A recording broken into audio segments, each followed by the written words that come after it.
Senhoras e senhores, está oficialmente aberto o segundo seminário sobre Lei Orgânica da Administração Tributária. Vale lembrar que nós teremos, a partir de agora, as breves apresentações das monografias, estaremos premiando essas monografias e, imediatamente, passaremos ao tema principal que nos une nesta tarde. Eu agradeço aos integrantes da mesa, peço que os senhores retomem os seus lugares na plateia. Fabiano da Danal, presidente do Sindifisco, Cidemar José Dutra, presidente da FESC, Manuel Isidro, presidente da FENAFISCO, e Carlos Roberto Molim, diretor de Administração Tributária, a quem agradeço pelas presenças nesta mesa, em honra a todos os senhores e senhoras. Bom, imediatamente, o Sindifisco promoveu o segundo concurso de monografias e faz antecipadamente um agradecimento muito especial aos integrantes da banca examinadora, professor Carlos Araújo Leonetti, professor doutor Carlos Araújo Leonetti, professor doutor Humberto Pereira Vecchio e professor doutor Ubaldo César Baltazar. São 3 dedicados e voluntários colaboradores deste concurso, que, a convite da comissão organizadora, que foi presidida pelo diretor de comunicação do Sindifisco, Renato Lacerda, chegou a uma definição e nós teremos, antes deste anúncio, oportunidade de conhecer um pouquinho mais, embora em 10 minutinhos para cada um, mas o que concebe, o que propõe cada um dos trabalhos que chegaram a esta fase final. Por ordem alfabética, os 3 participantes farão suas apresentações. Inicialmente, Júlio César Fazoli, depois Júlio César Narciso e, finalmente, Luiz Carlos de Souza. O primeiro a apresentar, em 10 minutos, com seus slides, o que propõe sua monografia é Júlio César Narciso, concepção de um sistema de rastreabilidade para controle fiscal através dos projetos de Sistema Público de Escrituração Digital, o SPED, e dos padrões de automação comercial.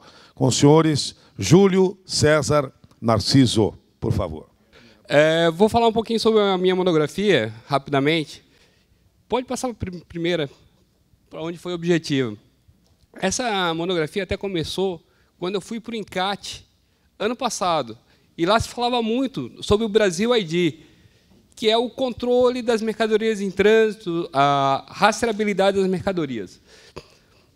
E lá se utilizavam tecnologias com antenas, placas identificadoras, tanto dos veículos, os caminhões, quanto das mercadorias. Quando eu saí de lá, eu fiquei pensando, será que não tem uma possibilidade mais barata para verificar essa circulação de mercadoria e eficiente, sem precisar ter placas instaladas, antenas, etc., em algumas rodovias nacionais que, querendo ou não, facilita algumas fugas para quem quiser fazer omissão dessas mercadorias. Então, começou com a necessidade de fiscalização da mercadoria em trânsito ou sem a necessidade de fiscalização de mercadoria em trânsito em loco, sem utilizar tecnologias caras e possibilitar o controle de cada item comercial, sabendo exatamente aonde que ele está na cadeia logística, na cadeia de suprimentos. Então, isso verificou a possibilidade de um sistema de rastreabilidade com fins tributários. Pode passar para o próximo.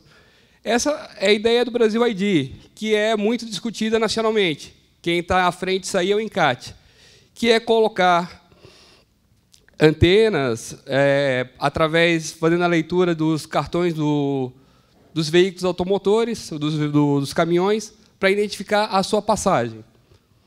Pode passar para frente? Só rapidamente como funciona. Saindo disso, fui buscar o que poderia ser feito para sistema de rastreabilidade. Então, comecei a analisar o sistema de rastreabilidade já existente no mundo, não só aqui no Brasil, mas em outros locais. Um muito forte é o sistema de rastreabilidade dos cigarros, quem está controlando isso é a OMS.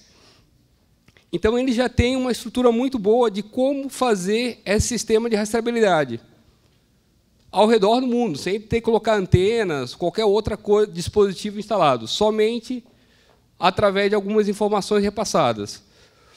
Utilizar o sistema público, que já são informações que são encaminhadas ao fisco estadual, ao governo, com informações da circulação de mercadoria, e utilizar os padrões que as empresas já utilizam, que é o código de barra, já tem os seus padrões conhecidos.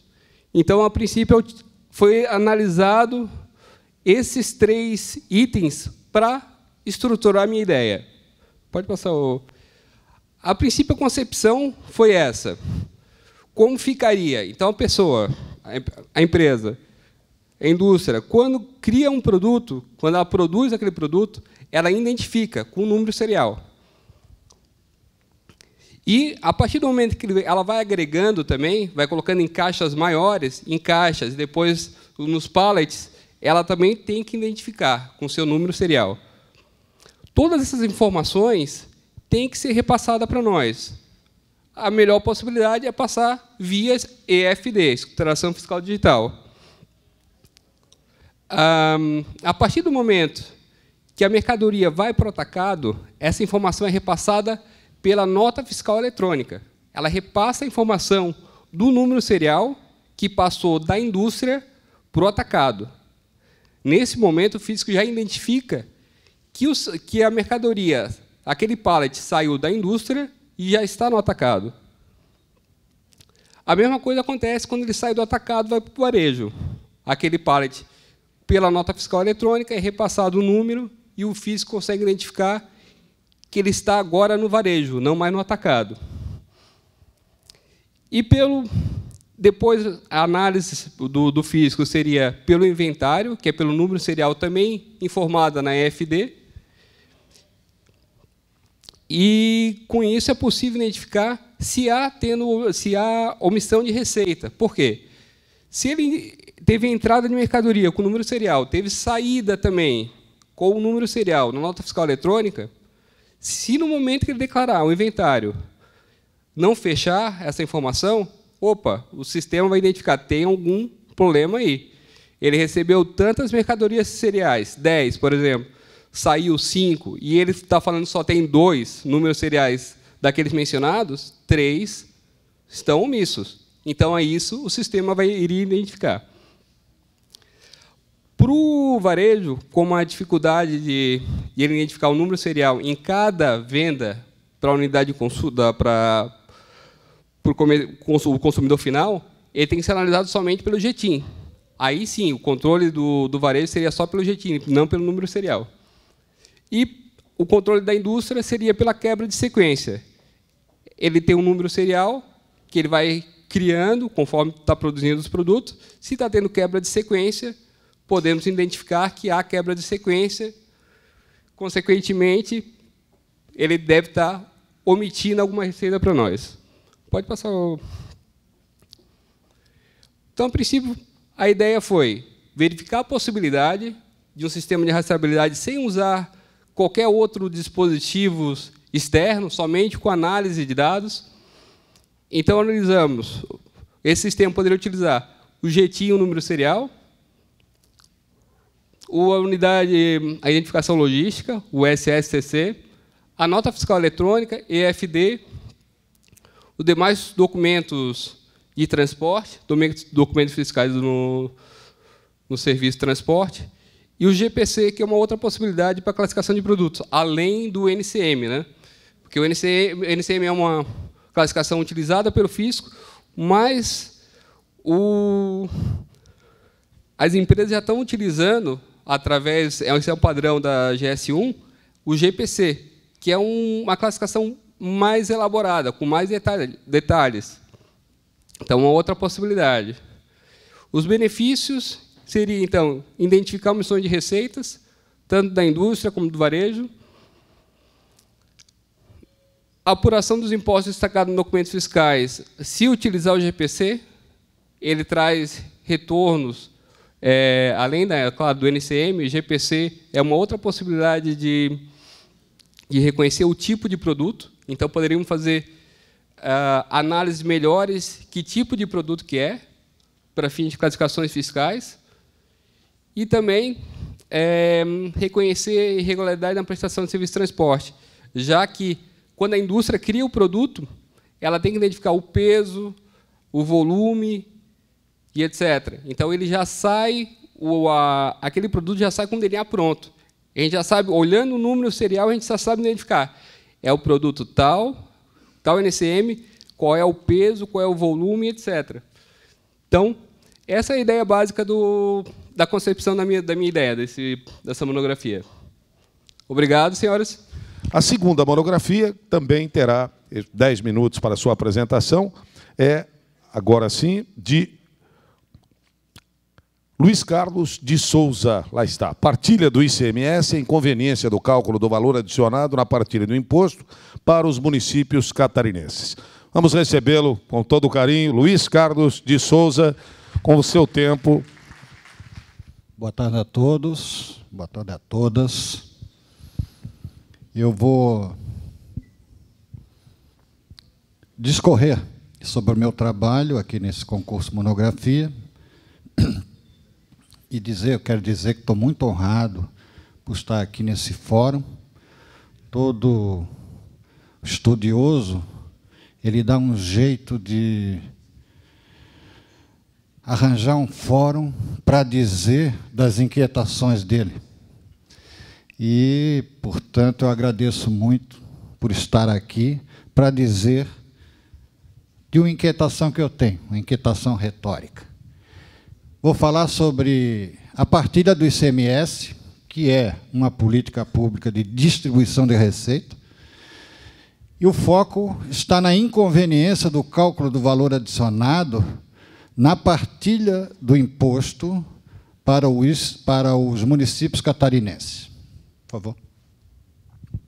A motivação da pesquisa foi a construção de uma solução para o problema retórico do emprego do valor adicionado na partilha do ICMS em Santa Catarina. A repartição do imposto, como já falei, é política pública de Estado para a distribuição de renda no país. A explicitação legal desta política está expressa na Lei Complementar Federal 6390, seu artigo 3º. Por favor. Eu vou dizer que a melhor distribuição de renda numa economia de mercado é o baseado em Tomás Piketty, é um jovem economista, nascido em 1971, francês, pesquisador, e ele vai dizer que o capital ainda é, dos 3 recursos para uma economia de mercado, o capital, entre o capital, mão de obra e recursos naturais, o capital é a melhor distribuição de receita pela via do imposto. Diz ele que, portanto, o mundo melhor vem do aumento da capacidade do Estado redistribuir ou distribuir sua renda. Por favor. A partilha do ICMS atualmente, ela está dividida em... O Estado fica com 75% do bolo arrecadado e repassa 25% para os 295 municípios. O bolo aí, base em 2013, nós vamos trabalhar com 16 bilhões de reais, 4 bilhões, para dar um número redondo, 4 bilhões para os municípios. Por favor.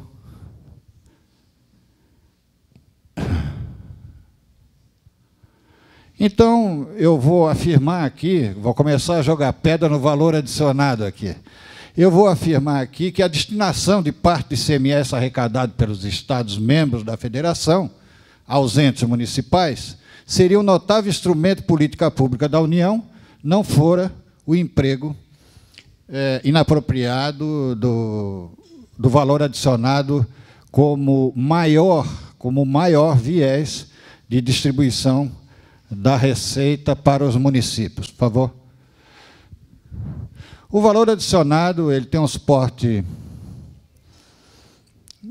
legal na Lei Federal 6390, como já disse, que é o valor das mercadorias acrescido do valor das prestações de serviço ao território, deduzido o valor das mercadorias entradas em cada ano civil.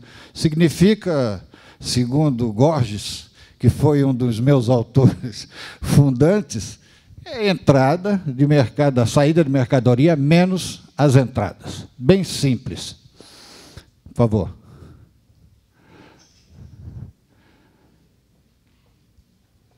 A interpretação do que vem a ser esse valor adicionado, ele gera conflito de interesses municipais. Já, somente para lembrar, isso que eu acabei de falar, esse resultado com mercadoria, que nós chamamos de valor adicionado, é uma medida de aferição do desempenho de empresas privadas. E aqui é que é o meu foco.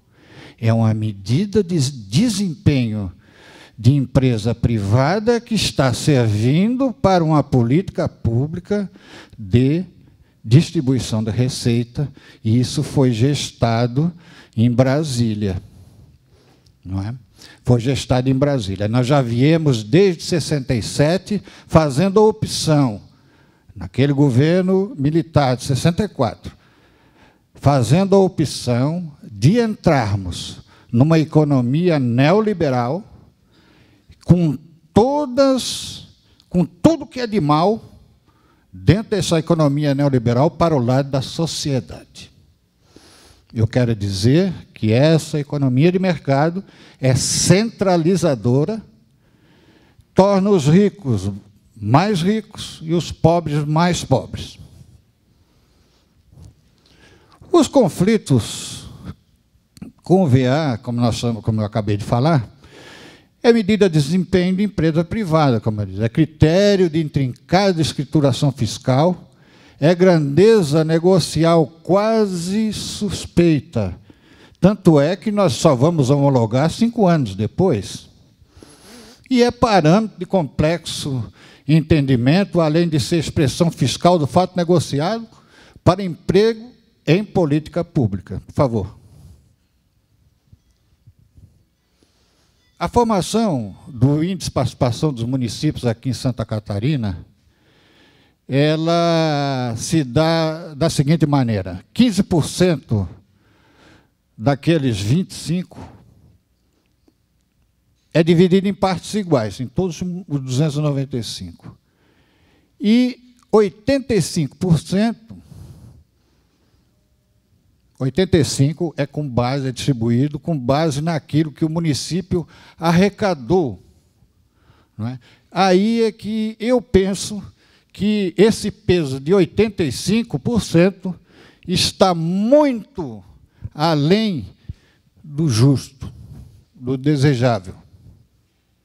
Por favor. A atitude viável, na minha ótica, e prática, para o enfrentamento da inadequação do emprego do valor adicionado, será mudar o atual paradigma para evoluir na distribuição da riqueza do Estado dentro de um padrão que eu julgo confiável. O método seria dispor daquele percentual de 10%, porque essa legislação ela diz que, no mínimo, 75% será de acordo com o VA. Não é?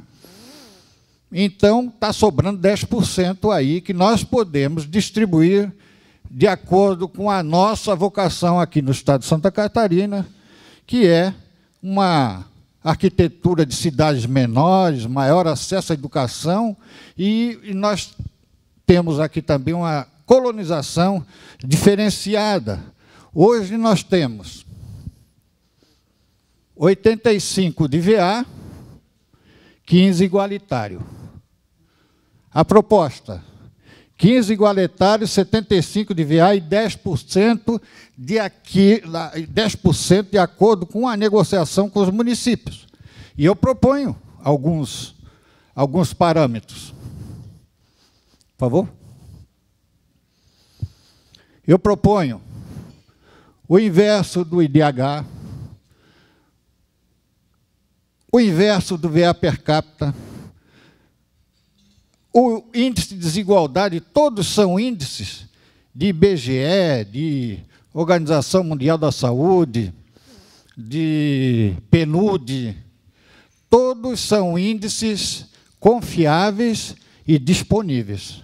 Até índice de juventude, de emprego, de pobreza, de associação de população mais velha, né, ancorada na população que trabalha, população ativa. Por favor. A conclusão a que cheguei é que o emprego do valor adicionado na partilha do imposto para os municípios é medida inadequada. E tanto é que alguns estados já da federação adotaram, diminuíram esses 85 para 75, porque dos 75 só se diminui com a mudança na legislação federal e, no caso, lei complementar e Constituição já será mais difícil. Mas, aqui dentro do Estado, nós podemos dispor desse 10%. A mudança no artigo 1º da Lei Ordinária Estadual número 8.203, é uma lei ordinária, e é uma mudança também que não envolve a alteração da Constituição do Estado, de 1989. Então, seria 15 igualitário, como está hoje, baixaria de 85 para 75, 10% de acordo com o critério que nós quiséssemos. Por favor? Assim, eu termino a minha fala aqui, já falei demais, eu acho que passei até dos 10 minutos, eu agradeço a audiência de todos, a atenção, e esse foi o meu trabalho aí, que eu estou defendendo nesse momento. Júlio César Fazoli, agora sim, invertendo. Estatística inferencial aplicada à auditoria tributária, uma nova metodologia de seleção objetiva de lançamentos contábeis com indícios de erros ou fraudes. Olá, pessoal. Boa tarde a todos. Então, essa monografia que eu enviei para o concurso, ela nasceu de uma ideia que eu tinha no trabalho de campo, né? Como poder analisar um livro contábil e quais contas objetivamente a gente poderia ir analisar e que tivesse mais indícios de fraude, né? Então, hoje o auditor se depara com os livros enormes, milhares de páginas em algum caso, e como reverter a análise de auditoria em determinadas contas contábeis, né? Vai passar. Então, eu levei essa demanda para o meio acadêmico e comecei a cursar umas matérias de engenharia e de economia na UFSC, né? Para tentar achar qual método estatístico podia me ajudar a atingir isso, né? E foi quando eu achei que talvez esse problema pudesse ser resolvido com a regressão linear, né? Ela é um cálculo usado em economia muito para análise de renda, de consumo das famílias, então, onde o cálculo estima uma variável independente e analisa as variáveis independentes, o comportamento delas de acordo com a variável independente, né? Pode passar para mim, por favor. Ali, pessoal, só coloquei para fins ali, mas esqueça que eu também não gosto nem de olhar esses coisas. Pode passar. Então, aqui eu coloquei só um exemplo de aplicação que seria a situação aqui. Por exemplo, se eu quisesse analisar a produção de bens e qual é o comportamento desse custo de produção, eu poderia atribuir como variável independente produção de bens e como variável independente produção do custo, né? Pode passar, por favor. Aqui eu coloquei um exemplo, né? Então, ali eu tenho uma evolução de custo, uma evolução na produção, e o modelo de regressão linear ele estipula qual é o valor da reta esperada, né? E os pontos azuis são os valores que, de fato, são verificados na contabilidade, né? Pode passar para mim. Pode passar também. O mais interessante, pode passar. O mais interessante é que não só o gráfico, mas o mais importante de tudo seria os coeficientes que o modelo gera, né? Então, seria a interseção da variável dependente e dependente. Pode passar. Analisando o gráfico mais de perto, né? Pode passar. Aqueles valores, eles acabam por criar uma reta de valor esperado na variável independente. Então, por exemplo, eu tenho lá um valor de produção, eu estipulo o modelo e ele consegue me apresentar qual é o valor esperado do custo determinado. E esse cálculo ele se dá por essa função. Pode passar para mim, por favor. Pode passar. Pode ir. Então, assim, imaginemos que eu fiz o cálculo da regressão e agora eu quero ver, de acordo com o modelo, qual seria o CPV de uma produção a 20. Né? Pode passar para mim. Pode passar. Qual seria? Pode. Então, através daquela reta, eu consigo estipular. Né? Então, no caso, ao nível de produção de 20, o valor do CPV seria de 111,44. Né? Pode passar para mim. A metodologia que eu usei foi o seguinte: de um universo de empresas que tinham sido auditadas e tinham sido detectadas fraudes contábeis, eu selecionei uma empresa. Na época eu estava no setor de telecomunicação, né, Nilton? E eu fiz o seguinte: eu criei como variável independente a conta prestação de serviços a prazo e como variável independente duplicatas a receber. E, num segundo modelo de regressão, diminuições de duplicados a receber e ingresso em disponibilidades. Né? Então, pode passar para mim, por favor.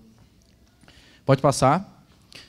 Aqui foi a questão da seleção. Né? Então, o que eu queria? Eu queria, a partir de um momento, eu falar assim, passar esse cálculo na conta e falar assim, qual é o parâmetro que eu seleciono essa conta para análise. Né?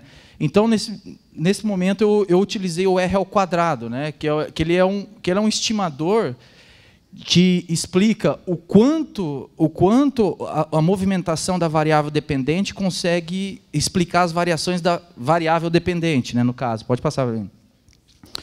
Que seria aquele modelo que eu apresentei, pode passar. Então, aquele modelo que eu fiz de exemplo, 97% das mudanças na variável dependente consegue ser explicada pela variável independente. Né, pode passar. Então, vamos lá. Pode ir pulando essa. Então, seria aquele caso... prestação de serviço, pode ir passando, tá? Seriam minhas variáveis independentes, a minha variável dependente, pode ir passando. E o modelo de regressão para analisar o comportamento dessas variáveis. Pode passar para mim.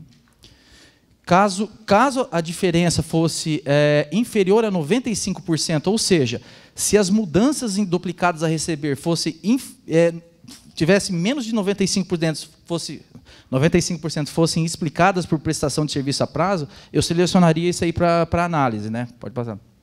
Mesma coisa com relação. Esse aqui foi o modelo que foi o primeiro gerado, quando eu comparei receita de serviço e aumento de duplicatas. Né? Se você ver aqui, ele estipulou o modelo, o R, que é o coeficiente de Pearson, de correlação, ele deu 99%, o que seria 1% é perfeito. Então, quer dizer que sobe 1, aumenta 1. Né? Pode passar. Esse aqui foi o modelo que o SPSS criou. Né? Então, a reta é o valor esperado da conta aumento de duplicados a receber, e o círculo é o valor, de fato, contábil que estava na conta. Né? Pode passar para mim.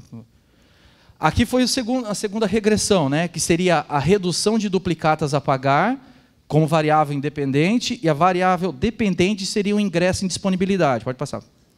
Bem, aqui daí apresentou esse gráfico. Né? A reta esperada e os pontos seriam os lançamentos a débito no disponível. Né? Pode passar.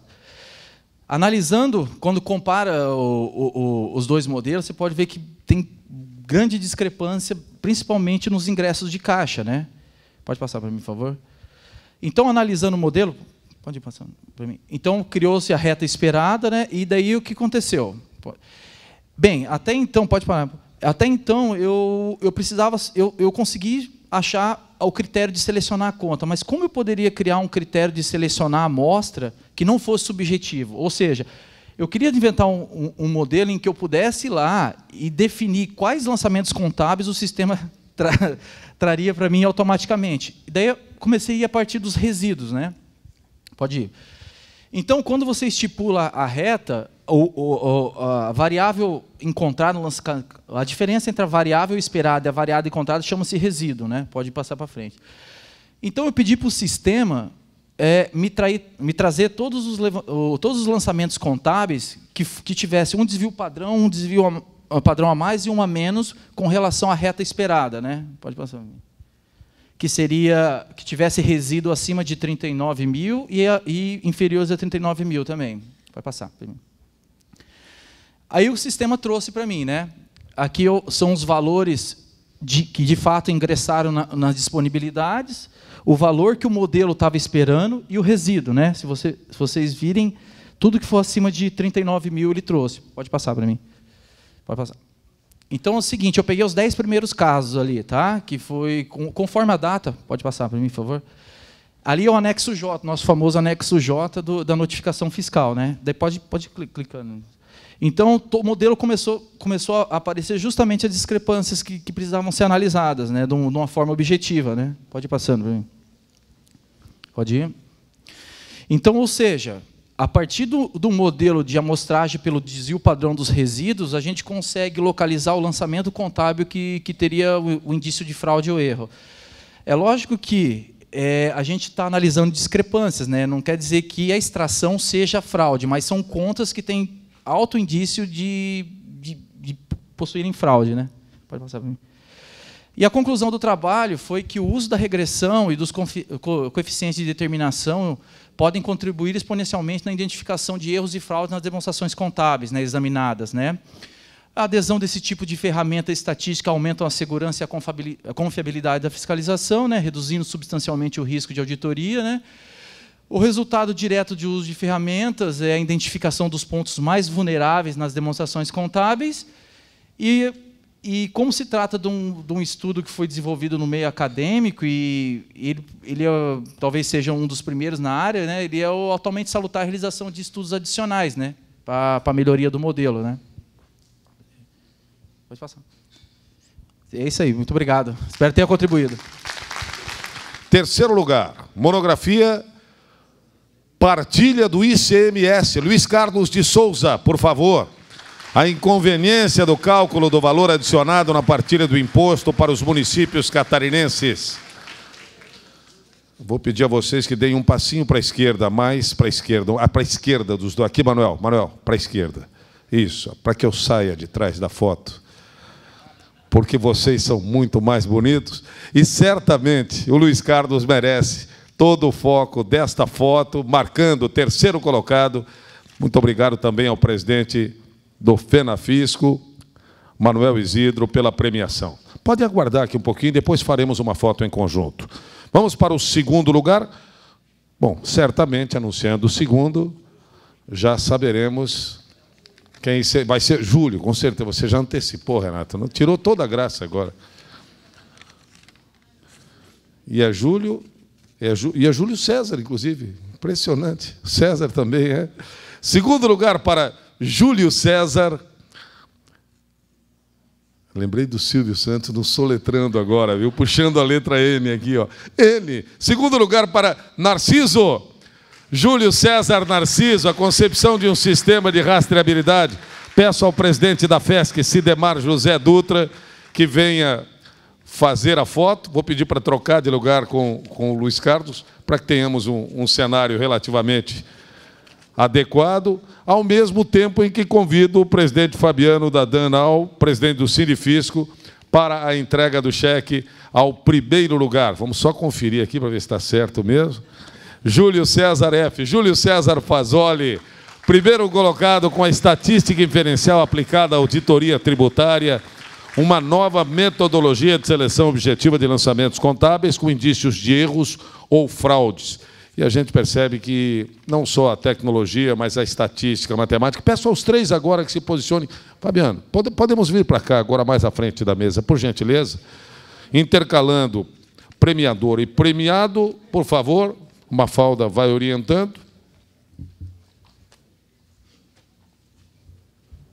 E nós gostaríamos, ao mesmo tempo em que agradecemos a participação do Luiz, do Júlio César Narciso e do Fazoli, estimularmos a participação de outros companheiros no 3º concurso de monografia Sindifisco, que certamente será lançado muito breve. Em nome de toda a comissão organizadora, presidida pelo companheiro Renato Lacerda, diretor de comunicação do Sindifisco, eu transmito o agradecimento a todos vocês, participantes e premiados.